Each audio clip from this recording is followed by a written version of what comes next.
This group of Army cadets are our future leaders. How exciting is it to see they want to get better and you have an opportunity to spend time with them where hopefully you're helping them get better and they're helping you get better. These young men and women are going to go on to be the captains of industry. They'll be the presidents of university. They'll be some of our leading politicians in this country. I chose to be here today because I got a chance to sense their enthusiasm, their commitment. It's what I've sensed my whole life being a coach. What we want these young men and women today to understand is that what the Army can help them learn is not just how to be good soldiers, not just how to be good leaders, but also how to be better people. Thank you, everybody, first of all, for your service. I have unbelievable respect for the commitment that you've made. And I look at these uniforms and I just feel very hopeful for the future. I think you're really going to enjoy this.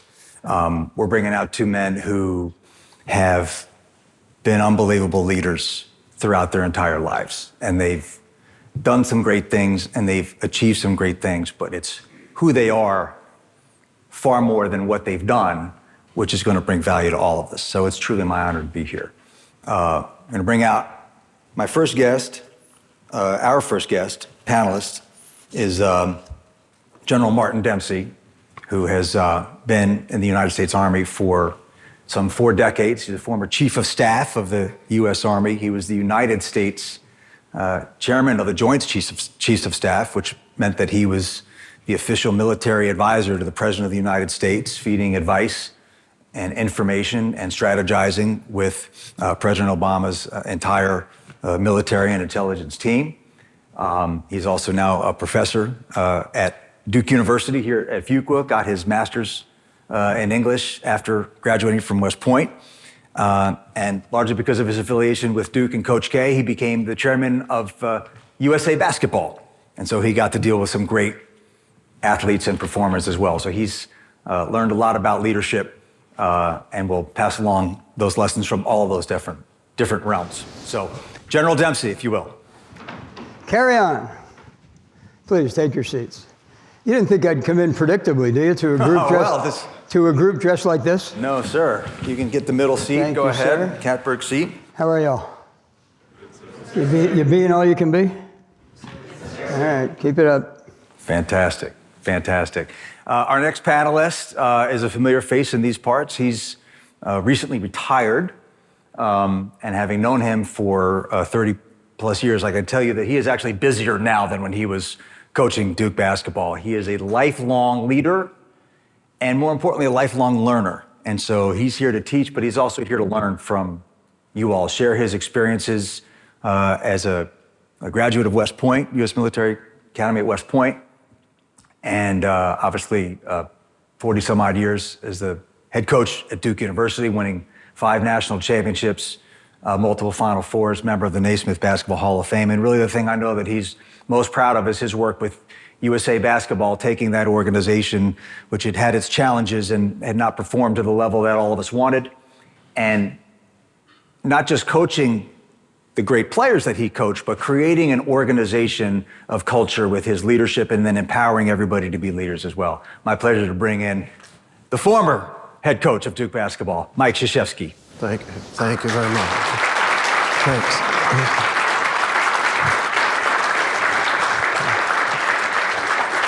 Thank you. Marty, how are you? How are you? Good. Good seeing you. Good to see you, Coach. He gets to say carry on, and I always wanted to say that to an official.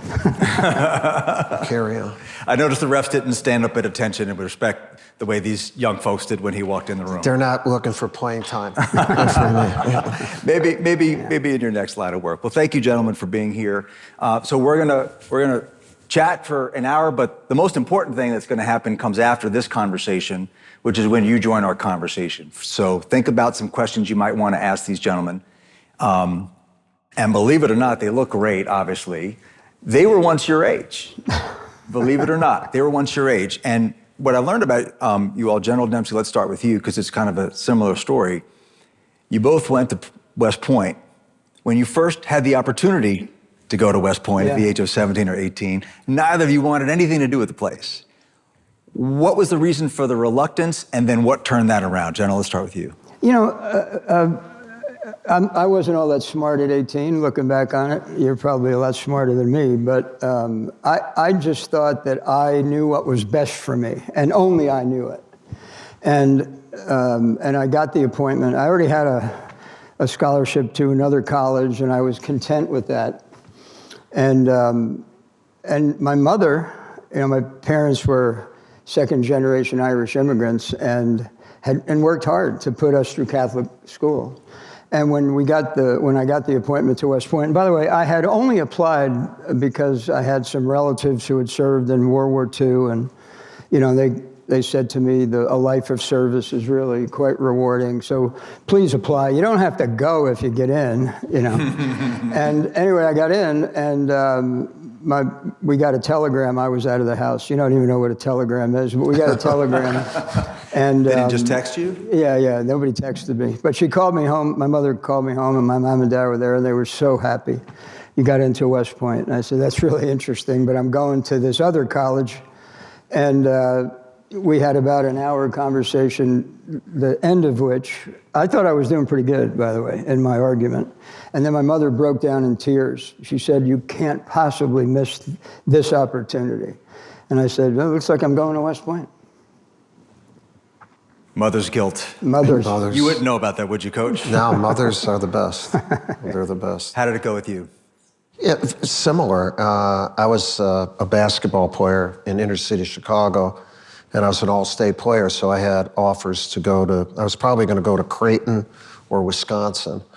And then Coach Knight was just starting at West Point. He came in late my senior year, and when he came to my home, you know, my parents were second generation Polish from Krakow, and when he left, they said, well, that's where presidents go to school. And I said, I'm not interested in being president. I want to be a point guard on a really good basketball team. And so I said no to Coach Knight. And it's probably the last time I ever said no to him, by the way. And for 2 weeks, my parents would speak Polish when they didn't want me to, or my brother to understand stuff. But they were in the kitchen of our flat and would imagine this being Polish, da-da-da-da-da-da, stupid, da-da-da-da-da-da, Mike. And they did that. They verbally abused me, really, for 2 weeks. And finally, I said, I'll go. In late June, July 1st is, Yeah. And I call it the best decision I never made because it served, just like for you, Marty, served as the foundation for everything that's happened for me. And they understood it was an amazing opportunity. And I think it's important for younger people who don't know exactly what they're doing. They don't have to not make a decision alone, but to talk to people that they trust, who may see some things that they don't see. And that's what my parents did, and I trusted them, and it's turned out pretty good. It strikes me that, because this is about leadership and about teamwork and being on a team, your first team, General, is your family, the team that you're born into. So what did you take from that team to West Point? From my family. From your family. Well, if I could, just to reinforce what Coach just said, because what my mother knew, and I say my mother because I lived in a matriarchal household for sure. What my mother saw that I didn't was that she saw me looking at, oh my God, I'm going to go to West Point, and I'm going to have to stay in the Army for 20 years. And I was overthinking the problem. And what she saw was, go to a place where they have values that we respect, where they will build a sense of belonging around you, a team, like your family. And let's just see what happens. And you don't have to stay for 20 years. I ended up staying for 41, but you don't have to. And so what my mother saw was a young man, in my case, who would thrive in an environment like that. And And so that's what I did. You know what, Marty, it's great what you're bringing up, because basically they saw it as the best place where you can improve. Right. Where you're going to have more opportunities as a result. You're going to get better, you know, and they trusted West Point for us, which they should, or trust the Army, that's going to happen. They didn't look at it as a lifetime commitment. And anyone who is making that choice doesn't have to look at it as a lifetime commitment. But you make a commitment for a period of time, and you see how well it's gone. And then you continue that commitment. Whereas a family commitment is there forever. Mm-hmm. So, General, did that take some of the pressure off that decision for you, that you could sort of try something, expose yourself to something new? Because that in itself takes a leap of faith. Was that the appeal for you? Yeah, no, the appeal to me was to get my mother to stop crying. But whatever works. Whatever works. That's important. But what happened, by the way, and we're talking about West Point, but you're going through the ROTC experience. Out there today, there are hundreds and thousands of young recruits going through basic training and probably wondering, what have I gotten myself into here? But I tell you, the light bulb moment for me was at West Point, when you first arrive, there's a reception day, and there's a senior dressed in a red sash, and you have to walk up and report to him or her, and they inevitably say to you, I don't know how you got here, but there's very little chance you're going to make it here. And I found myself thinking, what are you talking about? I'm going to make it here. And then I said to myself, wait a minute, I don't even want to be here. But they challenge, isn't that right? They challenge you, they dare you to improve. And that's what I love about the Army, by the way, is it not only dares you to improve, it gives you the tools to improve, and then it'll help you measure whether you are actually improving. Basically you're talking about whatever limits you put on yourself right now, and what the Army sees is more in you than you see in you. And so they're asking you to do stuff that they know you can do, but you've not done it yet. And then when you do it, you get better. Pretty cool thing. And as you get better, your confidence grows, your self-esteem grows, and your desire to continue to get better and change limits. And to me, I think the Army does that better than anybody. And you've seen it in what you do so far in ROTC, but wait till you see it when you're actually in the Army, and you have a chance to help the young men and women do that. You're going to be coaches, in addition to being officers, which is helping somebody get better. That's one of the coolest things about the Army. You're going to have people around you that are going to help you get better. I mean, okay, think I might want to do that. Yeah. I think it's probably similar to your experiences as a coach, because we think about, a basketball team or a season or the Army or any type of commitment, about the struggle and the adversity and the failure and learning from the failure. But it sounds to me like the leadership that you're describing is setting somebody up to succeed. Like, I'm going to give you this challenge and give you this adversity so you can succeed from it. Is that, as a leader, do you sort of have to find that pathway to make sure that path is definitely revealed? And Seth, Marty and I are really close. We've talked about leadership our whole lives, our friendship together. And a great thing about the Army is, I love saying this, failure is not your destination. In other words, that anywhere along your path where you get knocked down, that's not where you're going to stay. All right. How many places in society teach you how to get up? And not only when you get up, you don't have to. Maybe you're trying something that one person is not going to be able to accomplish. So when you get up, don't necessarily get up alone. Find a team that can accomplish what you were not able to do. So besides teaching you to get better, it teaches you to be a leader and be part of a team that can accomplish a goal. There's no university that teaches that. No, except ours. I'm not, going for West Point here, but you learn about leadership and you learn about you. Okay, that's pretty good. You know, that's a good thing. And I've learned that my whole life by being a part of my association with the military. You know, if I could, Please. The one thing Coach said that I absolutely want to align myself with is, when you join the Army, you're never alone again. Yeah.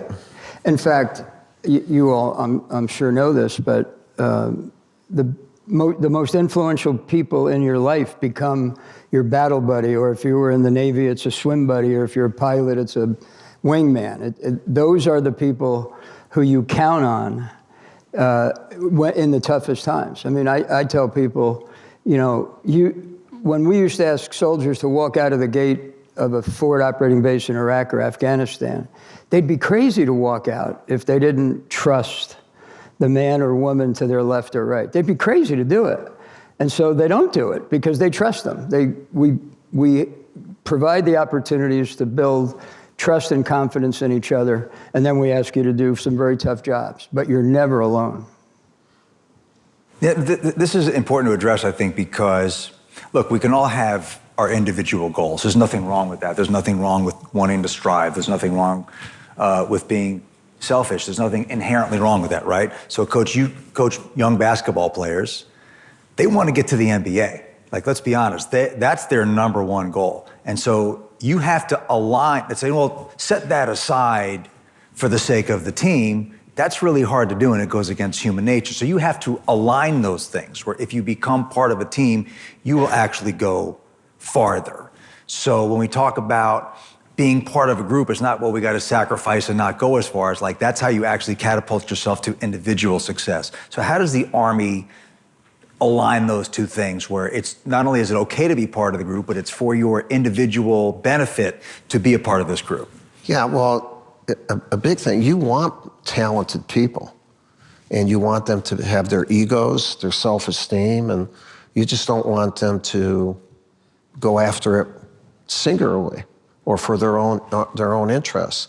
But to get to develop the best team, and I've told my teams, including the U.S. teams, that talent makes talent better.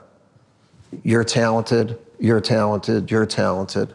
How can we, not that the rest of you are not talented. In fact, you may be more talented than him. Everyone's talented. Just for the sake of doing this. But what the Army teaches you, instead of, I call it the 5 fingers on your hand, because basketball has 5.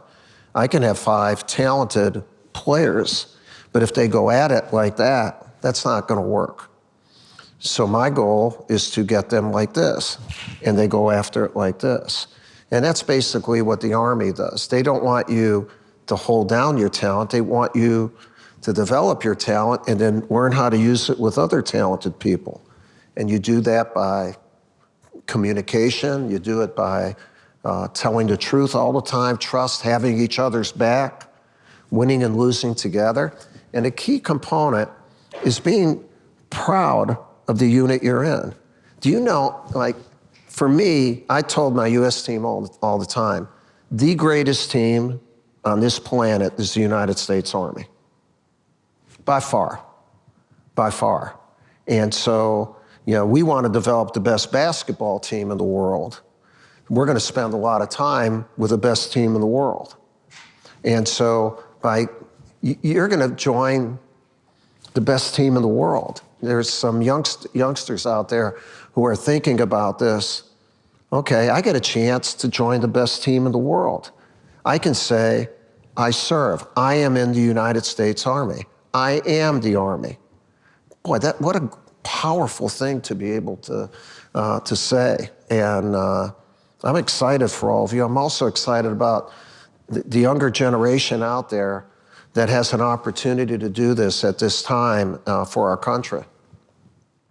General Dempsey, when you get to West Point, when you join the Army, again, you have your own individual goals for where you want to be in life. How did the Army teach you how to align those individual goals inside of a group so that you could actually not only reach those individual goals, but exceed them? Well, and this audience here will know, when we bring a young man or woman off, America's sons and daughters, when we bring them into the Army, the very first thing we go to work on is not marching and rifle marksmanship, it's culture. Yep. It's, who are we? What is this thing called the Army, and what are the values that we hold dear? And, I will tell you that the Army in particular, but I like to believe all the military are in the business of building both competence and character.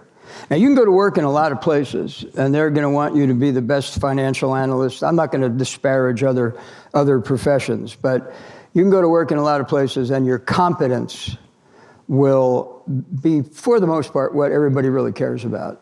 Are you delivering on the task at hand? We do that, but we also ask you to deliver on your character. We want you to be part of a culture. We want you to accept, embrace, and promote our values. We want you to be representative of all of America, no matter where you came from. We want you to make us proud, and you do. And so, for me, I think, Seth, it was, you talk about moments when you really begin to understand. It's when I began to understand that I could be the best tank commander in the world, but if I wasn't a man or woman of character, they don't want me. So. And that's something that, whether it's the legal profession or the medical profession or finance or anything, having those character values and also those social values, right? So we live, these great young people come, we were joking about text messaging, right? And as the father of 3 boys, 18, 16, 13, they're on their phones, they're snapping, they're Instagram, they're barely looking up, right? And so the concern becomes that we're raising a generation that's how they're relating to each other. And there are some good things in terms of bringing that together. But how does the Army break through that, where it's eyeball to eyeball, it's people skills, it's reading a room, it's empathy, which, Coach, we've talked a lot about over the years. How does the Army break through that so you almost have no choice but to have that person-to-person communication and connection? Well, many of us in my generation share the concern about the influence of technology on our ability to build cultures. Because, as someone described it once to me, a young recruit at Fort Huachuca wants to be all by him or herself sitting in the middle of a football field with a device connected to the world. I mean, they want to be alone, but they want to be connected to the world. And so, that's just, we can't deny the reality of modern day technology. What we try to do is use it to enable, like some of the simulations now that are available to soldiers. I mean, you can literally prepare for a mission on the terrain you're going to run it, and against the enemy and the capabilities that you're going to confront. And you can do that in a way that you really feel like you're doing it and communicating, with your peers left and right. But I just come back to the larger point. We still do have a tried and true ratio of leader to led. Mm-hmm. So, one of the great strengths of our Army is our non-commissioned officer corps. Yep. If you're a lieutenant, your battle buddy, the person you count on the most will be that sergeant, and that sergeant will count on you. And then you're going to have 10 or, from 10 to 40 soldiers under your command. They will have squad leaders. So it's not as though you, the leader, have to, wrap your arms around 40 people and wonder, where are they? What are they doing? It's that you have a very well-articulated chain of command, and you work with them. And then if you are articulate and can communicate, and you're, compassionate and demanding at the same time and hold people to standards, that's when the magic takes place. And those things, Coach, are timeless, right? So these young men and women, they're going to be in great leadership positions someday. The day they walk out the door. Right. Whether it's not someday, the day you graduate. There you go. Yeah. So whether it's leading a family, whether it's leading a business, whether it's being a leader in the Army. And so if they are going to be able to have sustained success like you did, they're going to have to stick to those timeless values, but adapt. Yeah, that's a good point. So you have seen all of these technological changes. You got all your players remain the same. How did the Army prepare you to meet that challenge of coaching players in your last few years? Everything went through the phone, and they related to each other differently than you did to your peers when you were their age. Yeah, well, I think one of the key ingredients to be successful as a leader is your ability to adapt. You know, the thing, if it ain't broke, don't fix it. It's always broke, or it's always a little bit broke. It's never completely there because you're dealing with people and people change. You know, like I'm 76 years old. I coached for 47 years. I kept getting older. The kids I coached were the same age. And how you communicated with them, I changed maybe 20 different times during my career. You know, in the last couple of years, I didn't speak to them as long. Their attention spans were not that great. And you had to show them more. You know, you had to show them more. And, but that was up to me. You as a leader, it's up to you to get your message across, okay? And how do you get that across? How do you say it? Where do you say it? How often do you say it? The things that I never adapted was what I said. In other words, you had a core group of values that we adhered to, and that was consistent throughout. And you're gonna have the ability during your careers to start out and, you know, form relationships, that one-on-one. What you said, I can remember my first assignment as a field artillery officer, 1st to the 19th Artillery in Fort Carson, 155 self-propelled howitzers. I didn't know anything about a 155 self-propelled, but my chief of smoke, Sergeant Cawthorn, did. And I met with him, and I said, I'm gonna tell you something that both of us know. And he said, what's that, sir? That you know more about this than I do. And he said, that's right, sir. And I said, so we're in agreement with that. I want you to teach me about this, but I want you to understand that I'll know how to lead this group the best. And if we can work together, I get chills thinking about it. I call it, if two can act as one, two is better than one. And throughout your career, whether that's two or more, to put, you know, whatever you have an opportunity to lead, you cannot lead alone. You have got to be able to adapt to the situation and how you communicate. I had to do that with the U.S. team. You know, like you're dealing with guys 18 and all of a sudden there's LeBron, Kobe Bryant, a little bit different, and you don't talk to them the same. You know, and you get them to talk more. I talked more to my younger group. I got the older group to talk more so it would be theirs, they would own it. Isn't that interesting? Because I feel like so often people in general, and maybe some leaders in particular, are too often trying to show that they know more than they actually do. Because if I show you my weakness, if I show you my shortcomings, if I show you my vulnerabilities, you'll think I'm weak, when really it should be the other way around. We're seeing this now in the mental health space, which is big both with the military athletics, where it's okay sometimes not to be okay to show that vulnerability. General, so in your progress with the Army, you leave West Point, and now you've been conditioned to deal with adversity and push through adversity and lead through adversity. What were some of those early experiences like in the Army where maybe you weren't so sure where to go and you had to go back and call on that training to get through those early moments? Well, my early days, we were struggling with kind of the aftermath of the Vietnam War. And so we had a conscript army, draftees, and they had not run their full tours of duty in many cases. So I probably had an organization in my very first tour of 40 or so, mostly men then, and half of them just didn't want to be there. They were drafted and they just, I mean, literally, you know, typically conscripts, you know, they were fine soldiers, not all of them, but they were fine soldiers. I would never disparage them, but by very nature of being drafted, you know, they had one foot out the door, kind of. And then the other half were new volunteers. And those two groups, you know, didn't relate to each other all that well. The way I think about bringing disparate groups, and one of the other things we build into the military is constant change. People stay in one place for 2 or 3 years and then you're gone, and the team has to adapt. We do that on purpose because it's a healthy thing for the organization to get different perspectives, both geographic and in terms of leadership.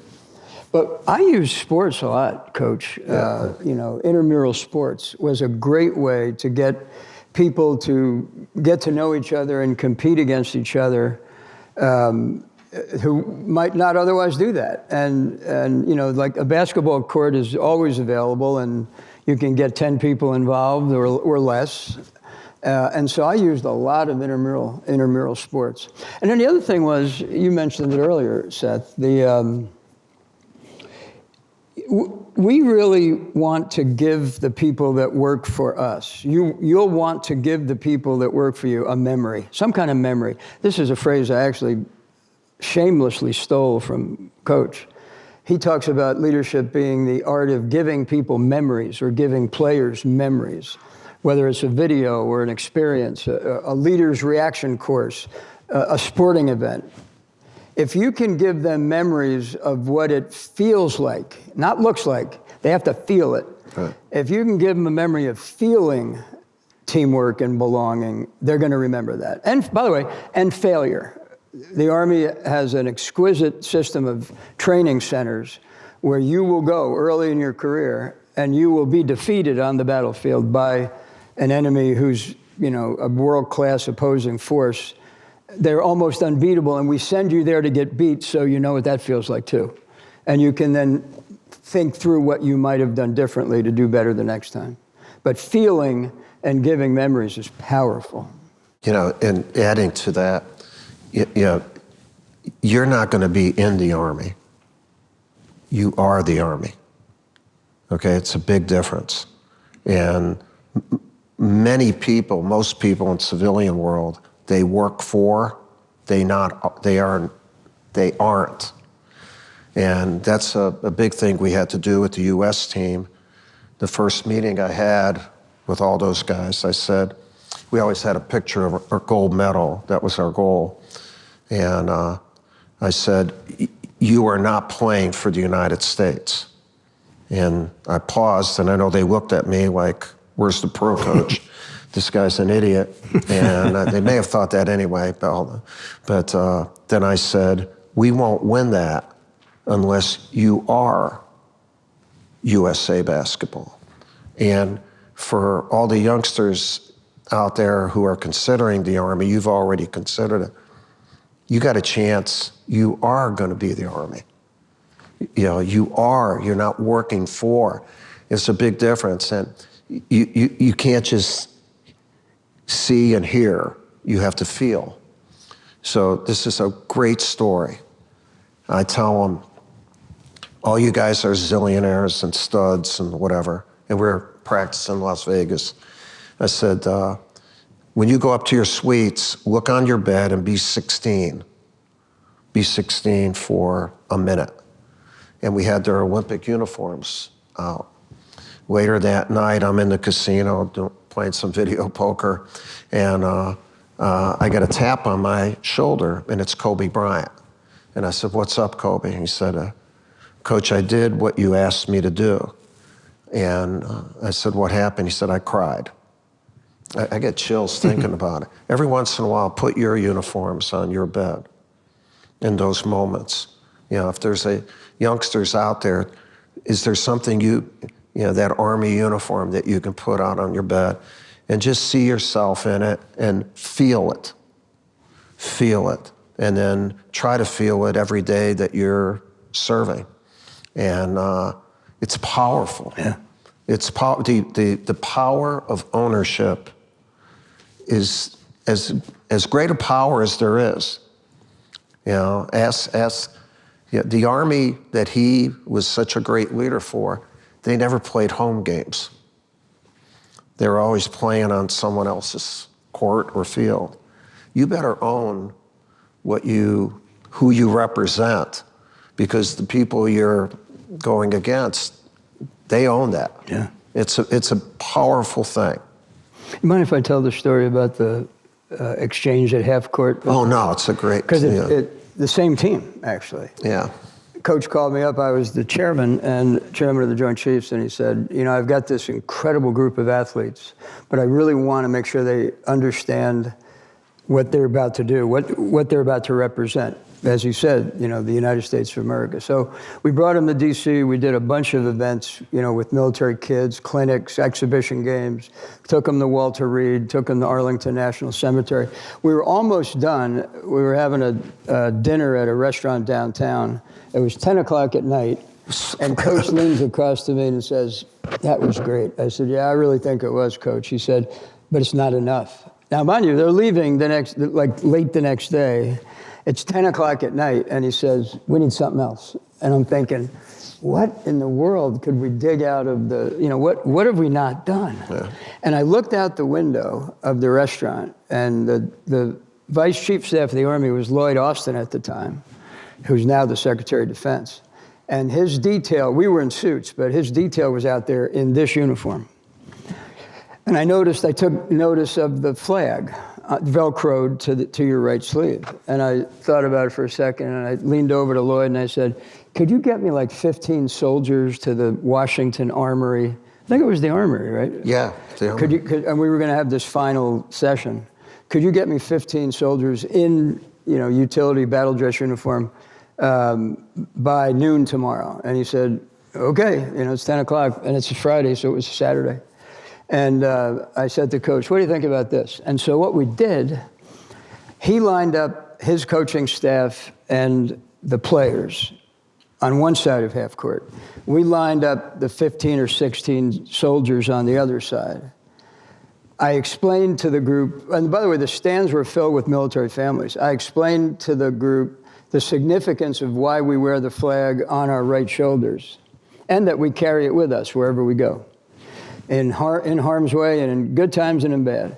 And I said, and what this group of soldiers would now like to do is give the flag from their shoulder to the players. I get chills. That's so great. And they walked to each other, and the soldiers tore their flag off the Velcro and handed it to, you know, LeBron James and Kobe Bryant and James Harden and, you know, the whole cast of elite athletes. And you could almost see them physically not know what to do with it. It was amazing, really, and really one of the most powerful moments. They treasured it, though. Yeah. And they felt it, and you know, you feel it, or else you wouldn't be where you are. But there's so many youngsters in our country, you know, that would be the best tattoo you could get. You know, it'd be in other words, you can be a part of something bigger than you, of the best, and be presented all these opportunities that you might not be presented if you don't take that course of action. And our guys responded. They sure did. They did so well. I want to ask you to delve into that, though, but we think about LeBron, Kobe, KD, Dwayne Wade, all these incredible zillionaires, you know, really individual conglomerates.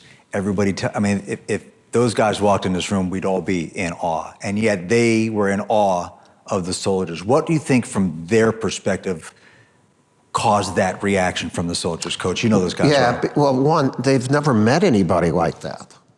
They were around a lot of selfish, you know, they were getting paid for what they did. You know, Kobe Bryant, we wrote a book about the gold standard for that Beijing Olympics. And my daughter did it, and Kobe told my daughter, Jamie, he says, I get paid for what I do. You know, your dad and his staff try to motivate us. They motivate us every day. And it was easy for me to motivate because they were representing their country. And you know, imagine being in a career where you own it and you are motivated every day and you're helping other people get better.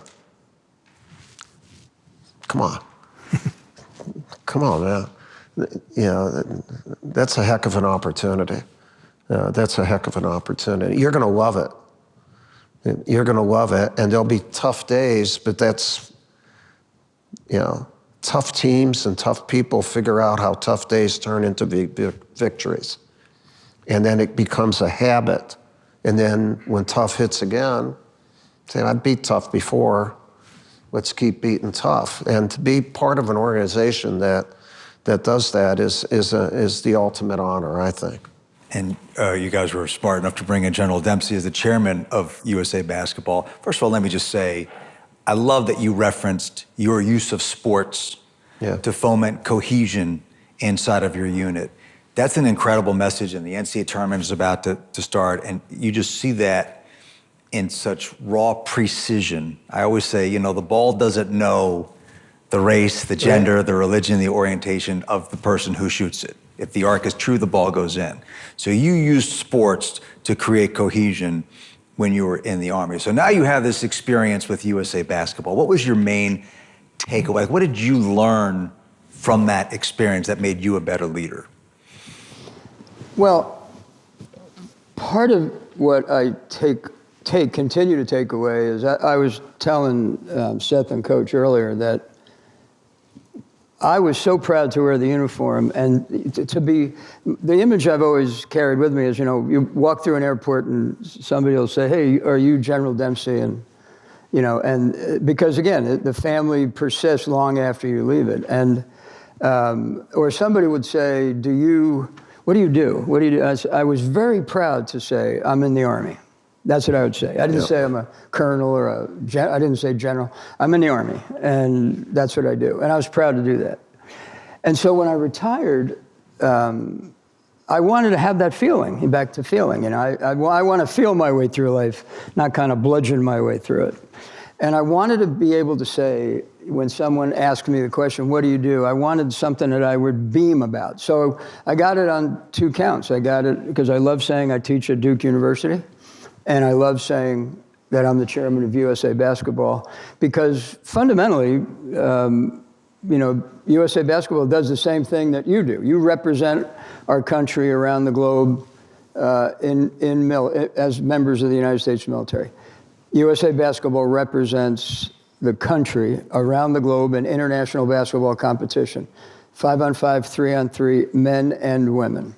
And so, for me, it was really affirming when you say, what did I learn? I learned that as I knew this thing called the sense of belonging was magic in the military, it was also magic for these elite athletes. And it was great. You know, when you said, walking through and you could say, and I'm in the Army, you got instant street cred, right?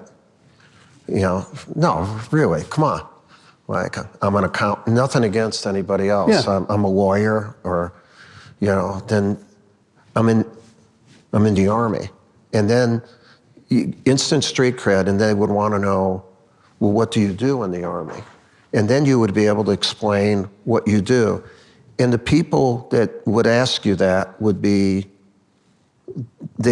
honored that they're in your presence, because you're doing something that they don't do, but they want somebody to do that.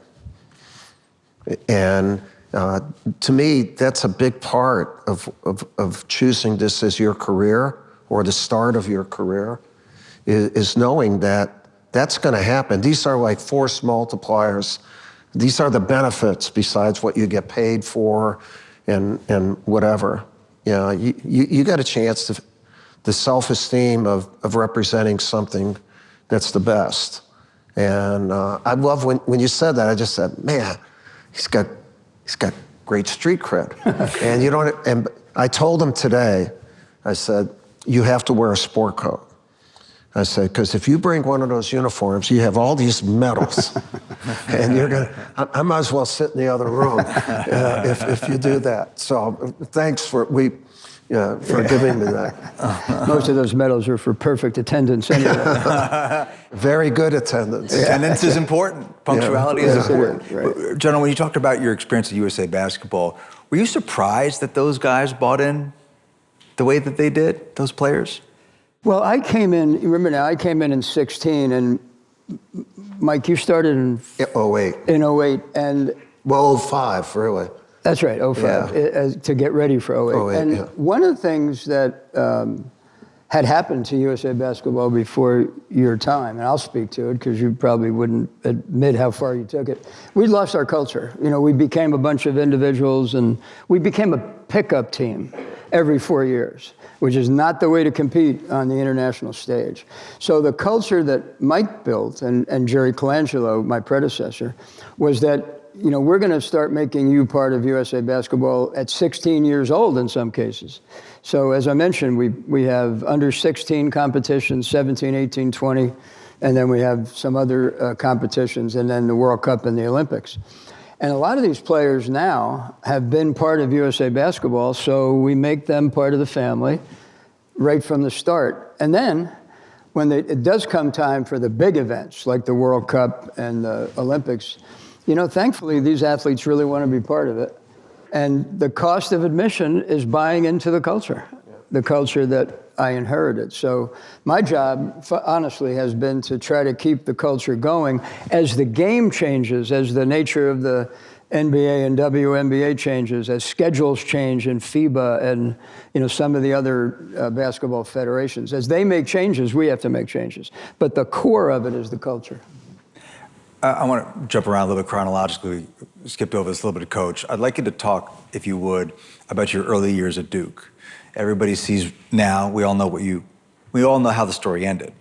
Very few people really recall how it began. Your first couple of years here, it was very dicey. And there was very real possibility that you were not going to make it. And so in those moments, you had to call on your experience in the Army and your experience at West Point. How did you take those experiences and apply it to your lowest moments in your earliest years at Duke that set you up for such incredible success thereafter? Yeah, well, we were 38 and 47. That's 38 wins and 47 losses my first 3 years. And we were trying to build that culture. And we were in a period of time where guys didn't go early. You know, Michael Jordan, well, he was here for 3 years, but all the great players stayed for 4 years. And when I was hired, and this is something, you get opportunities if opportunities are followed by belief. In other words, I give you an opportunity. Do I believe in you to give you a chance to fulfill that?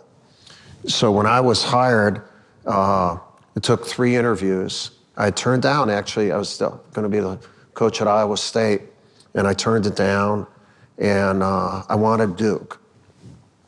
And you know how when people say, how do you prepare for an interview? Like you try to, what might they want to hear? And I told my wife, I don't want to prepare. I'm just going to tell them what I think. Because when they hire me, I don't want to be a phony. This is who you hired. It's what I said I was going to be. It resonated with my athletic director, Tom Butters. And so going through this, we started out with telling each other the truth. And so even though a lot of people wanted me to be fired, he did not. And he stuck with me. I never felt that we were going to fail. And that's what I got from West Point. We had a plan. We were going to go through it. And the last game of that 3-year period, we got beat by Virginia 109-65 in the ACC tournament. We would have been last night. We would have been out. And when I walked through the Omni in Atlanta, people were, you know, not good. And we went to a restaurant to get a bite to eat with my staff and a bunch of people. And somebody raised their glass and they said, here's to forgetting tonight. And I said, put the glass down. This is a moment. And I put my glass up and I said, here's to never forgetting tonight, because tonight's never going to happen again. And then we built our culture, and you know, failure was not my destination. That's what I learned from West Point. And so there are going to be tough times. Hopefully You don't go 38 and 47. But Better not. yeah. And in today's day and age, though, there aren't as many guys like Tom Butters or ladies who are in leadership positions who would follow opportunity with belief. And I truly believe the Army is an organization that provides that. They expect a certain amount of failure in order to achieve ultimate success. And so they have your back. They're not looking for you to fail and get rid of you. They're looking for you to change your limits along the way. What an incredible organization to be a part of. Really, I don't think there are many like that. Yeah. Setting up for success. And you have kids who went to West Point as well, is that correct? I have a son and daughter that went to West Point and a daughter who graduated from Wake Forest in ROTC. The ones who went to West Point, did you have to cry to get them to go, or how did that conversation go? No, in fact, If you do, I'd want a movie of it. I want to see it. No, you know what happened. You'll all be parents someday. You know, you want what's best for your children, obviously, and they had some opportunities that I didn't have. They had much better high school careers, and they both played basketball at West Point. My daughter was the captain of the Army women's team, played all 4 years, and was the captain the last two, and our son was kind of an eighth man for 2 years on the Army men's team. But I wasn't saying anything, and my wife actually said, "Aren't you going to say anything?" And I said, "Well, I don't want to act like I'm, at the time I was a colonel, I said, I don't want to be the overbearing military father, pressuring my children to follow my footsteps." And she said, "No, I don't want you to do that either, but maybe you at least ought to talk about the possibilities that open up if you do this." And so we had a conversation at dinner, and my son, he was the first one in the hopper. He said, "Yeah, I'm going to West Point." And I said, "What?" I did. I was shocked. Isn't that fantastic? Yeah, well, they had scholarships to places like Notre Dame and, places that I wouldn't have even bothered applying. But in any case, I said to him, this is worth remembering. I said, "Why did you choose West Point?" And he said, I've grown up, around you and Mom, obviously, and this is the quote that I always remember, and I've really come to respect the people that were around you, your friends. I really found myself drawn to the friends that you've made in the Army. And so I'm hoping I can make the same kind of friends. And by the way, he's still in the Army. He's in command of a brigade at Fort Hood and doing very well. The daughter got out after 2 years, medical discharge, concussions. This is back to the point about you're not signing up for life. Right. She got out, went into the healthcare field, and now she's the chief of staff and one of the senior vice presidents of LabCorp, which is one of the two biggest clinical diagnostics cancer research conglomerates in the world. The youngest went to Wake Forest, became an engineer, meaning a combat engineer, was doing mine clearing in Afghanistan while I was the chairman. You imagine having your wife ask you questions about that. But in any case, she got out after 7 years to raise her family. And she works for the National Ability Center, which is a nonprofit in Park City, Utah, that brings in people and allows them to play adaptive sports in the mountains, mountain biking, skiing, whatever it happens to be. I'm very proud of them all, but they all served. Seth, what Marty's bringing up, not just for you all are officers, but the youngsters out there who are joining the Army, it's not for a lifetime. It can be, the Army will take care of you for a lifetime, but you get an opportunity to be on that best team. What I found in the civilian sector, I now speak a lot for the Washington Speakers Bureau all over the country, for many different organizations. And so many organizations are looking for veterans, not just veteran officers, but veterans, people who have had military service because they've learned how to work, they have a dignity of work, they're loyal, They've been part of a team. You can depend on them. They're different. And so when you choose to do this for right now, hopefully it'll be a career, it'll serve you well if you go into the civilian sector.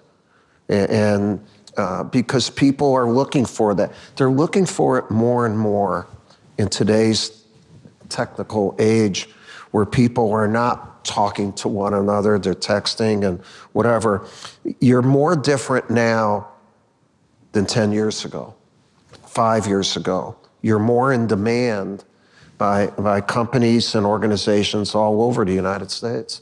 And that's people at the age of these young men and women in this room making this decision about what to do after college, right? I can go to business school, I can go to dental school, I can go to medical school, I can go to law school, I can get an internship, I can get a job. So the Army sort of becomes that graduate school option, right? So if you were running a business, what would it be about an Army veteran that you think would be attractive to you, that was their graduate, they chose that as opposed to a more specialized path? Yeah, well, I mean, Coach mentioned a lot of it.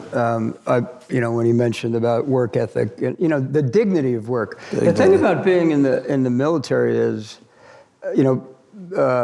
there's a dignity to the work. Yeah. You know what I mean? First of all, it matters, and so it's not, we don't punch a clock. You're kind of on call, although mostly that affects the senior leaders. But there's a certain dignity to the work that I think translates into the private sector. And then discipline, teamwork. My friends that have left the military, my proteges now mostly, when I ask them, to share their experiences, most of them they're doing well and they're happy. It was their time to leave. They're happy enough with what they're doing, but the one thing they say 100% of the time, I miss the people. I just miss the people. And so I think what the private sector recognizes is that if you can get an employee who might reflect the value of belonging and teamwork, it might have an effect on the rest of the organization that they're probably looking for and hoping for. So I think that's probably it. So let's end with this, and then we'll start our Q&A. I know we're talking to young people, 18, 19, 20 years old, and this is kind of a cheesy media guy trick, but it works, so I'm going to do it anyway. I knew he'd bring that. Marty and I talked to him about doing this, so remember, you're going to be held accountable. Yeah, that's very much so, very much so. You go back in time and talk to your 19-year-old self. Each of you, what would you like to say to him? General, you first. Don't make your mother cry, just go. Listen to mom. No, I think anybody would probably say, look, think about your high school years. If you don't acknowledge you probably could have worked a little harder, then you're just lying to yourself. But I think if I were to talk to my 19-year-old self, I would say, you're going to have several opportunities. I think what I probably would have told my 19-year-old self is, don't be consumed by the things you don't know. Grasp something you know, and you know that if you go to in my case, West Point, it's going to make you a better person for however long you choose to live that experience. 19. Yeah, for me, obviously, I would have tell myself to listen to my mother more and quicker, not just about West Point, but about a bunch of things. I would tell myself, you should have tried more. I was like a golden boy in my neighborhood, but I was only good in the things that I knew I would be good at. And I didn't venture into other areas. And at West Point, or when you get to the Army, they make you venture into those other areas, and I became good in them. I wish I would have been good earlier. And I was fortunate. I think this is an important thing. I was fortunate that I went to West Point, or that I joined the Army, where it was an institution that didn't just rely on the things I already did. They wanted to know how much more I could do. And that's the beauty of what you're going to do. And it's the beauty of those youngsters out there who are considering joining the Army. Because not all of them out there have an opportunity to go to college. You know, they're looking, where do they get their opportunities? Right here. Right here. We're going to make you better. You're going to be part of something bigger than you. You're going to find out that you're so much better than you think you are right now. You know, what a gift to be able to say. But venturing in, to do more than I was doing at that time. So, Coach, you've led young people in the military, and you've yet led young basketball players, which would appear to be two extremely different areas. What's the one common thread between leading those two groups of people? Well, the very first thing is you have the honor to lead. Don't forget that. I mean, I always considered it an honor to lead in the military and to lead my young teams all the time. The similarities are a lot. You know, the very first thing is they wanted to win. You know, they wanted to win. They wanted to learn. They wanted to be better. They wanted to be a part of something that was bigger than them. And I told them I would help them do that. And I would help them do that if we could form a bond, that you would believe in me and I believed in you. Whenever I recruited a kid, a youngster, I looked in their eyes and I said, and I never talked about another school, ever. I said, it's us. I wouldn't be here if I didn't think you should be us. So I'm not going to compare. If you want to compare, you compare. But I'm going to be one of the handful of people in your life that will tell you the truth all the time. All the time. And if you can find those people, embrace them. And so I pledge that to you.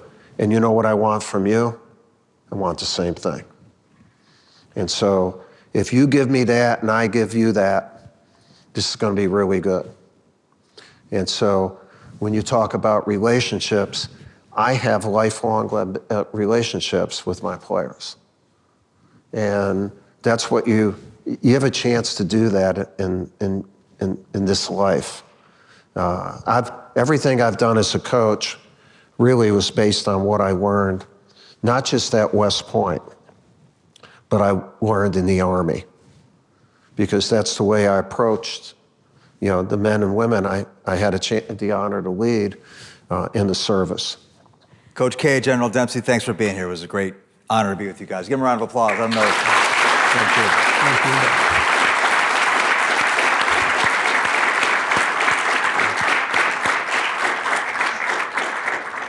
I'm sure they are going to notice a dramatic improvement in the quality of the questions that they're being asked as we now turn this over to you. Hi, Cadet Adams from Duke ROTC. My question's for Coach K. How did you develop a sense of camaraderie in the Army, and how did you instill that in your players to actually work as a team? Mm-hmm. Yeah, the Army and my team were really similar in that really from the start, when I would talk to the men and women I led in the military and the young men I led in basketball, we had to have a common ground. So a common ground, easy in the military. It's we got to serve our country. Common ground, we got to try to win basketball games and win a champ. I never said win basketball games. I want to be excellent and be worthy of winning. And so we developed a set of values, like there's 7 values that we developed in our program. I started that in the military. Actually, one of the youngsters that I coached in the early 80s, a guy named Bob Brown, ended up becoming a 4-star general. And is now, he's head of AUSA. Yeah. And we developed a friendship based on learning leadership. And so values, integrity, respect, courage, selfless service, loyalty, duty, and trust. And those were the values that, basically, if you're studying, you're probably going to read a book or two that Bob wrote on leadership, those things will be similar. And that's what we tried to do with each of the teams that have a value-based culture. Value-based cultures not just win a game, they can win forever. And so that's what I would do. But if you have an opportunity, look up General Brown. He will tell you that in making decisions, he was first team All-State in Michigan, and he was in the same All-State team that Magic Johnson was on. So he would tell me, I said, "Are you saying you're as good as Magic Johnson?" He said, "Well, Coach, we were on the same team." And I said, "Well, you weren't, but you're probably a better leader." I don't know if that answers it. But well, what do you do when you have two players who just really don't like each other? What's that? What do you do when you have two players who don't like each other? Can they be a good team even if they don't like each other? Do you have to? How does that work? Yeah, that's natural. Because, look, when any group of people, there's some common things that are going to occur. Jealousy is one of them. It's a human. There are human demons that go against building teams, but no, I'd get them together and say, both you guys are good. I don't know why the hell you can't get along with one another, but we're not going to allow you not getting along with one another. On my team, that's not allowed. So we're either going to change, or one or both of you are going to have to change. You're going to have to change. And then we talk it out. And before that, I would have individual meetings with each one to tell them we're going to have a meeting, the three of us. And, if it doesn't work out, if they can't get over that, then you have to do what's best for your unit. Because no single individual is more important than the unit. And you know what? A huge word that keeps changing how you do it is accountability. Like, you're going to have to hold, basically that's what we're talking about, holding people accountable. And how I did it 40 years ago, 30 years ago, 20, kept changing. Like a lot of people say of the military, it's my way or the highway. That's not what the military is saying. The military is saying, we're going to hold you accountable. We have to. My toughest accountability thing, I don't want to dominate this, was with the U.S. team. It's a great story. And you're going to be afraid at some time of holding somebody who's really good accountable or really important. You will, believe me. That night will come. So, this is that night. And it was with Kobe Bryant. Kobe Bryant was the best player in the world in 2008. And he was our alpha dog. But we had some alpha dogs coming up, in LeBron James and Carmelo Anthony and all these guys. And we were really getting along. We had a set of standards, values, and whatever. And we're in a city in China. The next morning, we're going to go to Beijing. And we're playing Australia in our last exhibition game. And Kobe started taking Laker shots. Laker shots mean I could shoot any way I want and whatever. And this is, you're me now. Sorry. No, stay right there. I'm ready. Can I be Kobe? Put me in, Coach. No, you're on, and I'm LeBron. Yeah, okay? And all this stuff's going on, right? And LeBron looks at me, and we're going to have a mutiny right now. It's not a good time. And I say to him at that time, and I said, I got it. Just trust me. I got it. So nothing happens. That night, we're up all night as a staff because he took such bad shots. I mean, not a few, like a dozen.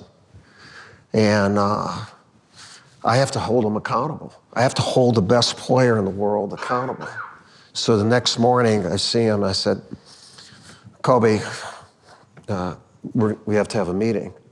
So, okay, so we go into this, and I have the tape of his shots. I said, you took really crappy shots yesterday. And if you keep taking them, we're not gonna win, we're not gonna have a team. And I showed him the shots. I said, look, I said, you cannot take those shots. And he says, and Kobe was beautiful. He looks at me, he said, okay. And I said, is that it? There's not, I wanted to say, you promise? You know, and he says, Coach, is that it? And I said, yeah. And he said, I won't take those shots. And so the fear of holding someone accountable should not stop you from doing that. That was the most fearful I was. And then I felt the greatest after it. Because, you know, if in holding someone, you know you have to do that, right? You have to do it, or else you're not going to have a team. And those are the moments of leadership, besides winning battles or games or whatever, that uplifts you. You get, right? I mean, you probably had a million of those in the situations you were in, but that was the toughest one for me. Wow. That was great. And it's also about not letting your fears dominate. It's like I say to my kids as they were growing up, you know, the hardest part of riding the roller coaster is waiting online because you're so afraid of getting on that ride. Yeah. So we have another question here. Yes, sir, in the front, second row. Ethan Williams out of UNC. My question is for both of you gentlemen. As leaders whose decisions are displayed on a national and global level, all eyes are always fixated on your leadership decisions. Therefore, how do you ensure that you maintain confidence in those decisions throughout scrutiny, as well as amidst the immense pressure to still perform and succeed? You have to be aware of that. And so what I would do, I'll tell you a short story. We were in Baghdad 2003. We were supposed to come home with the 1st Armor Division. Supposed to come home by Christmas of '03, we got extended. Supposed to come home by August, we got extended for reasons. And then we're not going to go home until July. And a lot of this is a group that had been away from home for 14 months already. And, you know, they were going to get home right about the time school got out. So they had all kind of plans. And the situation just turned badly. And we were told we had to stay. And I gathered the colonels and lieutenant colonels and the command sergeants major. So all of the senior leaders in the organization, I forget how many we had. I had 32,000 soldiers. So I probably had 25 colonels and maybe 50 to 75 lieutenant colonels and that many command sergeant majors. And I got them in a room a little bit like this, and I said, okay, I'm gonna share some news with you, information. It's gonna be tough. But we've had a good tour. You know, we've done our mission. We can be proud of that. We've added another page to the 1st Armor Division history, but we got to stay for another 4 months. And I let that sink in, and then I said, okay, now here's what you really have to do. I said, did anyone force you to be a leader in this organization? Did anybody say to you, you have to command this brigade or you have to command this battalion? And they said, no, of course not, sir. We're honored to do it. I said, okay, well, here's the deal. A leader doesn't get to have a bad day. You don't have that right. When you accept the responsibility, you also accept the responsibility to make sure that the unit maintains its morale. I said, you can go behind closed doors and, you know, if you choose to do so and have a bad couple of hours, but then, you know, get beyond that, come back out, and you've got to lead your organization through this. And they did, to their great credit. So the answer to the first part is, how do you maintain your optimism, is that you are the one who controls that. It's not an external influence, it's all internalized. You know, Epictetus, there's a famous philosopher by the name of Epictetus who said, you can't always control what happens to you, you can always control how you react to it. And that's what a leader has to do.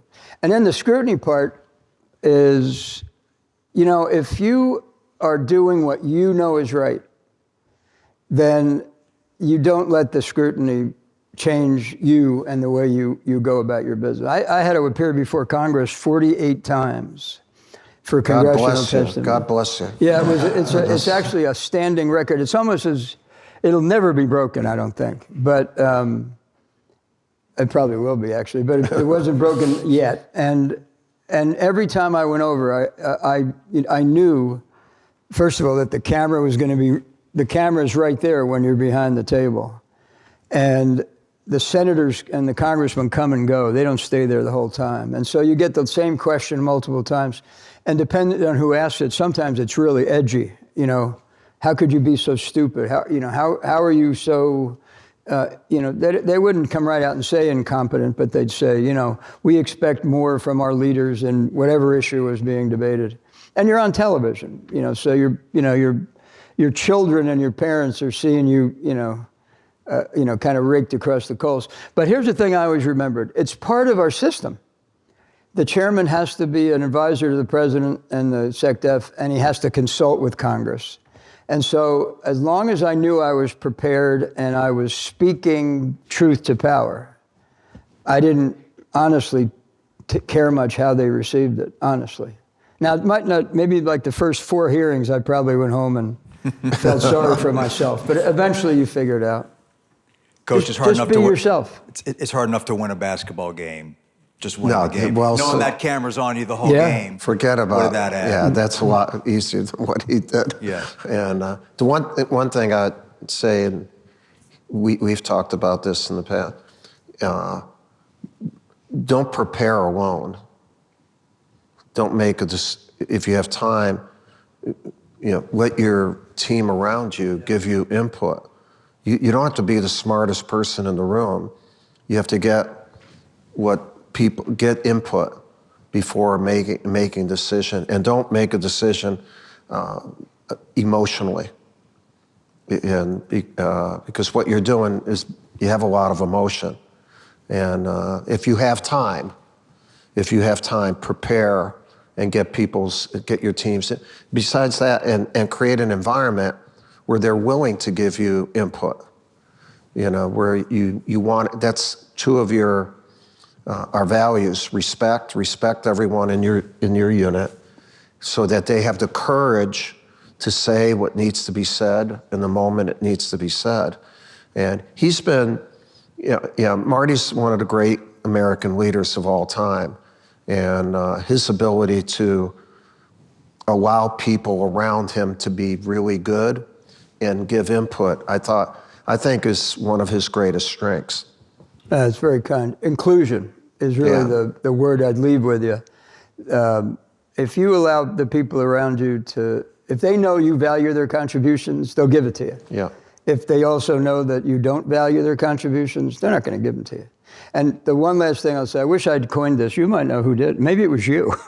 But I always thought about going over to the sit room for a meeting, or for that matter, going to Iraq or Afghanistan. The will to win is important. Right. But the will to prepare to win is even more important. I think that's what defined Kobe Bryant. Yeah, that's really one of the things I've tried to do my whole life, and we have to want to prepare to win. Everyone wants to win unless you're an idiot, right? I mean, come on. Huh? Okay, I want to lose. I want to be with that person. Learning how to prepare to win is huge. And the 2 most prepared players I ever coached were Kobe and LeBron. And they had talent. LeBron has been the best, and Kobe was, but they prepared that way, anally, really. And that's your reputation as a coach. Yeah. In case you didn't know. Sometimes I didn't prepare enough, but no, I call it being worthy of winning. In order to win, you need to be worthy. There's a price to be paid to win, and then sometimes You like in sport, you'll play an opponent that's also worthy of winning. Then it's a great game. And then whatever the outcome, you should be okay with the outcome, because I got on my guys more when we won and we played poorly, because it was a commitment to excellence and performance. If you come performing at a high level, there's a good chance you're going to be really successful.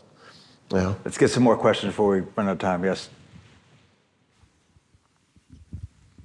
Hi, I'm Cadet Jensen from UNC ROTC. You talked about earlier, sir, how the change of culture is very apparent with new soldiers coming into the program. I also noticed that people have their why that they find when they're there and going through training, and I was curious what your why was and how that transferred to your professional life now. Finding your why. Love that phrase. Yeah. Love that book, too. Go ahead. You want to go first? Why I want to win. I don't know. My why was just tell me what I have to do. Really, my generation, we didn't ask why. Somebody told us what to do, and. But you had to coach a generation that did need to be told why. Yeah, like some people say that, like you have to. I think in how you explain how you want to win is why. Like, we wouldn't be together if we didn't want to win. So this is how we're going to win. That's the why. That wasn't the purpose. The purpose, like, why are we doing this? We're doing this because you don't know how to play defense right now. Okay? We're doing this because you haven't blocked out on, we're doing this because you need to make a damn extra pass. But why is we want to win. And if I have to explain all that stuff, then we're in trouble. We're in real trouble. Well, you hear the syndrome of somebody who strives their whole life to win a championship, and like the old song goes, they win the championship and they say, is that all there is? Like, why did I really put all in? Because I thought that I wanted that trophy, and now that I have it, I find myself very unfulfilled. So how do you meet that moment with your younger people who you're leading? You want more trophies, I mean. And you wonder how we got 5 national championships. But look, here's where I think you're going with the question. On the one hand, you would like those who are entrusted to your care, because I want to align myself with Coach when he said leader's a privilege. It really is. And the ones who go run afoul are the ones who begin to think of it as an entitlement. Yeah. If you keep thinking about it as a privilege, you're going to be okay. But on the one hand, you would like people just to take what you tell them and execute it or implement it because they have such trust in you. But you have to earn that trust. So the way I always thought about it, and back to the word inclusion, when you can, you should be as inclusive as you can possibly be, knowing that there's going to be times when time is not available. It's a crisis, ISIS is running toward the consulate in Erbil. I don't have time to get a lot of advice. I got to trust my gut, and the people around me have to know that I don't have time to include them right now. We have to act. But those are few and far between. So here's the way I always thought about leadership in terms of defining the why. Think of yourself as a sense maker. If you think of yourself as a sense maker who will be inclusive, that's the right instinct. And then people will eventually, come around to your way of thinking. And then once you have that, the other way to think about it is centralize the what, but decentralize the how. So you're going to tell them what we have to accomplish and let them figure out how to accomplish it. So centralize the what, but decentralize the how. Fantastic. We got time for a couple more questions, I think. Now all these hands are going up. Let's go here, and then we have 2 back there, so we'll run through these. Cadet Norris from Duke ROTC. Thank you all for joining us. It's an honor to be included in this conversation. My question to both of you, we heard great remarks today about building trust within your team. How do you overcome the challenge of potentially teammates or a team who have doubts about aligning themselves with your leadership style? I can guarantee you with 100% certainty that whether you stay in the Army for your 5-year obligation or, you decide to try to set a new record and go 42 years, you're going to run into mostly good, but not all good leaders. Just human nature is going to prevail, and you're going to have, you will at times end up working for someone who you either don't respect for some reason or you just don't feel that they have the same qualities that you'd like in a leader. You can learn, in some cases, more from them than you can from the good ones. I've had, in 41 years, I can probably count on one hand, thankfully, the leaders who we just didn't connect in a way that I always enjoy. You want to believe that the person that's leading you can also be a mentor, but not everybody's a good mentor.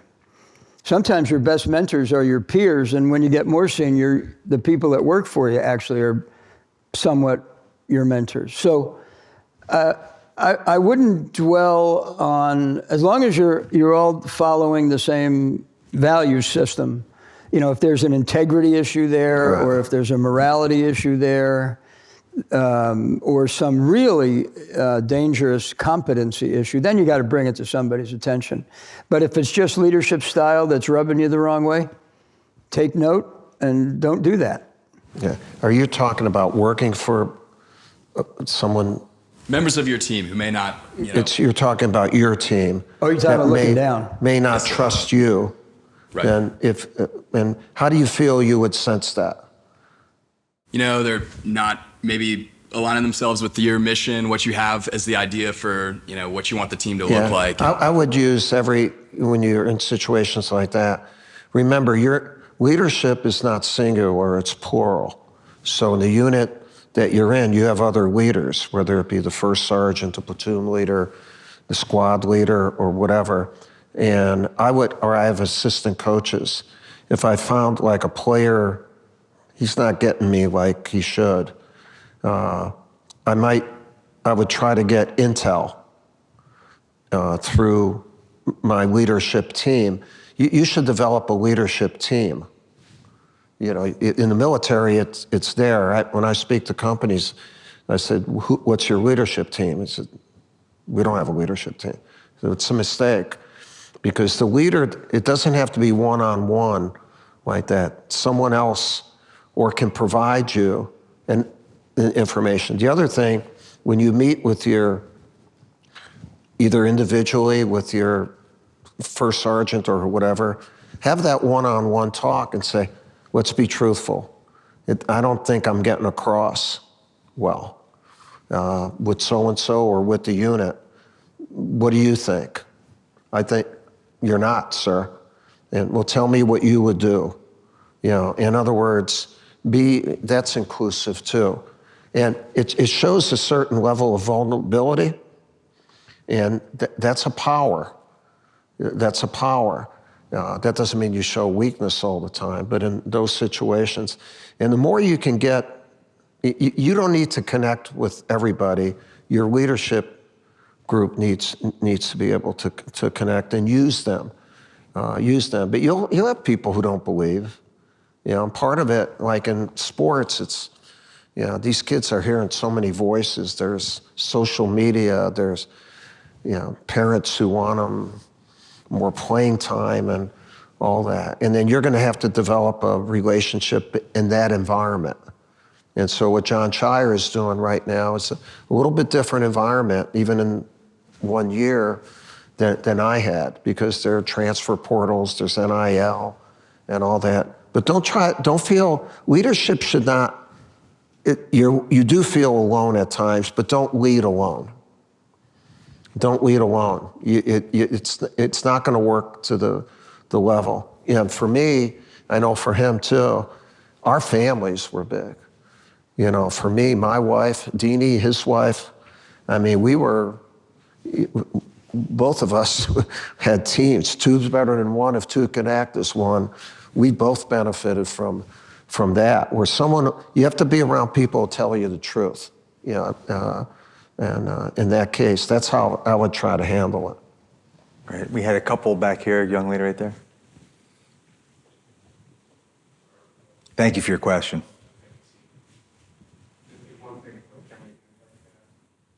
Smile. All right, just. Hi, sir. Hi, Coach. I'm Cadet Skylar Moore. I'm a freshman at Duke. I'm sure you've been in situations in which your personal values were at risk of being compromised in favor of working with the team or executing the mission. And so how did you balance remaining authentic to yourself with executing the mission at hand? Compromise in that, there's no compromise. Yeah, I've represented this great university or West Point. I was never in a position where I was asked to do something that would compromise. And, like if you work for an organization, you won't have that. You might work for a leader or have a commander who does that, then you can't be a part of that. The values are non-negotiable.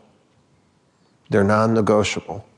And as soon as you start in any type of compromise in that, I think it's a downhill thing. Yeah, I can conceive of, it never happened to me the more senior I got. Now, we did have some disagreements about strategy and policy, but that's not a values-based problem. But as a young captain, I was the maintenance officer for a squadron. And maintenance reports are rendered every day, and then including on Friday. And there was a case I remember quite vividly where, and by the way, the maintaining the integrity of the maintenance report's hard because people know that if a part comes in at like 5 o'clock on a Friday afternoon, that part should actually be hung on the vehicle before you declare it mission ready. And yet, people will say, come on, man, it's the end of the week. The weekend is here. We've got the part. We can put it on Monday. Who's going to know the difference? I mean, that's the kind of thing you might confront. Right. And all you got to do is do the right thing once and say, no, look, we got the part. We can't declare it, mission capable until it's actually running and we have the part on the vehicle. So, I got it. And thanks for offering, but we're going to stay here till we get the part on. All you have to do that. You have to do that exactly once, and then the word spreads. Yeah. Do it the other way, and the word spreads. Yeah, that's a great answer. Yeah. That's a great answer. We had another question down here, I think. Hi, I'm Cadet Kundu. I had a question about accountability. So was there ever any time that you guys had to hold a leader above you accountable for a decision they made? Well, that's another way of thinking about accountability. I mean, I wouldn't ever suggest that, I held the President of the United States accountable for a decision, except in this way. There were times when, in order for me to have a relationship with him, early on, I had to commit to several things. One was that I would never give him an ultimatum. If I was making military advice, it would never be portrayed as, you got to do this or nothing. I would always make sure the president had options. That's one of the great axioms of military leadership. Never let the boss run out of options. And so I made that commitment. The other one was that when I gave him my advice, I wouldn't share it with anyone else until he had made the decision. Provided that after he made the decision, if someone in Congress, for example, asked me, was that the advice you gave the president? The president had to know that I had to be truthful over there, too. So I'd give him the advice. He would make a decision. I'd go over and a senator or two would say, well, that's the stupidest decision the president ever made. Was that the advice you gave him? And then you have to be a little careful how you answer the question. But I always knew that the president would understand if I said, I gave the president advice that differed from that slightly in this way, but I understand how and why he made that decision. Otherwise, you lose his trust pretty quick. In a sense, that's holding him accountable to being, truthful to the idea that he understood that he didn't get hauled before Congress, but I got hauled over there with great regularity. Yeah, I think, in coaching, I have an AD and a president, and I don't know if holding them accountable as much as there are times where you have to tell them the truth, like no one else is telling them the truth, and you have to express yourself that way. And I've had to do that a few times. I'm not going to go through specifics, but a few times I've worked for 5 different presidents at Duke. And a couple times we had a little something dicey. And, but I just told them the truth. And I told them if, for me, a lot of people like Seth are always asking for quotes or, you're asked a lot of questions by the media. And I would tell my president, if I'm asked about this, this is how I'm going to answer. I'm not going to give a company response. And so if you're in a tough situation, I think it's kind of like what you're saying. Let them know that you're going to say the truth. Yeah. So they're prepared for. They're not surprised.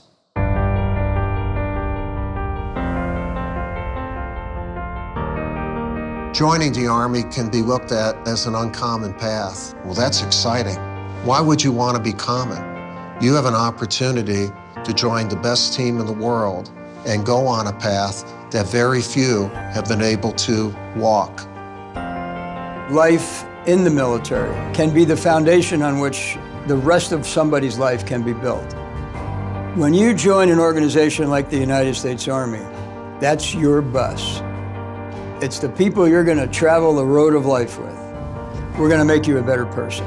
We're going to make it our responsibility to help you grow.